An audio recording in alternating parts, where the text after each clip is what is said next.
Hello दोस्तों, video में हम बात करने वाले हैं साउथ इंडियन बैंक के बारे में। क्वार्टर 4 के रिजल्ट बैंक ने आउट किए हैं, डिविडेंड का भी अनाउंस बैंक की तरफ से किया गया है और बैंक के नंबर को हम थोड़ा सा डिटेल में समझने वाले हैं। सबसे पहले चलते हैं इनकी लोन ग्रोथ के बारे में हम बात करते हैं।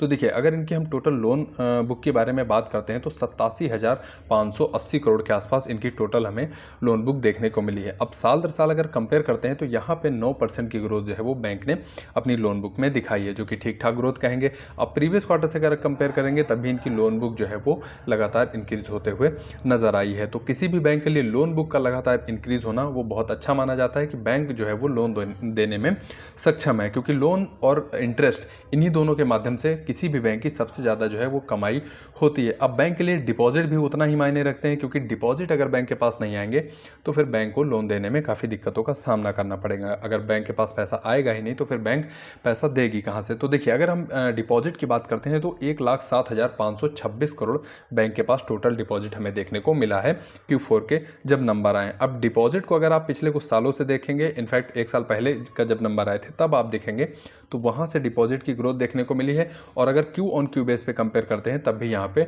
डिपॉजिट हमें बढ़ते हुए नजर आए हैं। कासा रेशियो की हम बात करते हैं तो 31% के आसपास इनका कासा रेशियो देखने को मिला है, यानी करंट अकाउंट और सेविंग अकाउंट का जो रेशियो है वो हमें देखने को मिला है। एक हेल्दी कासा रेशियो बैंक का कहा जा सकता है। उसके बाद डिपॉजिट में आप देखेंगे सबसे ज़्यादा जो इनका नंबर है वो टर्म डिपॉजिट का ही हमें देखने को मिल रहा है, यानी कि फिक्स डिपॉजिट का नंबर जो है वो ज़्यादा देखने को मिल रहा है। अब बैंक के लिए सबसे जो अर्निंग होती है सबसे ज़्यादा वो होती है इंटरेस्ट के थ्रू। अगर हम नेट इंटरेस्ट इनकम बैंक की देखते हैं तो इस क्वार्टर में आप देखेंगे 868 करोड़ जो है वो नेट इंटरेस्ट इनकम बैंक की हुई है। अब अगर कंपेयर करते हैं Q ऑन Q बेस पे, यानी कि Y ऑन Y बेस पे, तो यहाँ पे 1% का डिक्लाइन हमें देखने को मिला है। और Q ऑन Q बेस पे आप कंपेयर करते हैं तो यहाँ पे लगभग फ्लैट आपको नेट इंटरेस्ट इनकम देखने को मिलती है। अब पूरे साल का नंबर कैसा रहा है नेट इंटरेस्ट इनकम का, तो वो भी आप देखिए। FY24 के दौरान 3,332 crore net interest income bank ने किया था। FY25 में आप देखेंगे 3,486 करोड़, यानी ग्रोथ की अगर हम बात करते हैं तो 5% की ग्रोथ हमें देखने को मिली है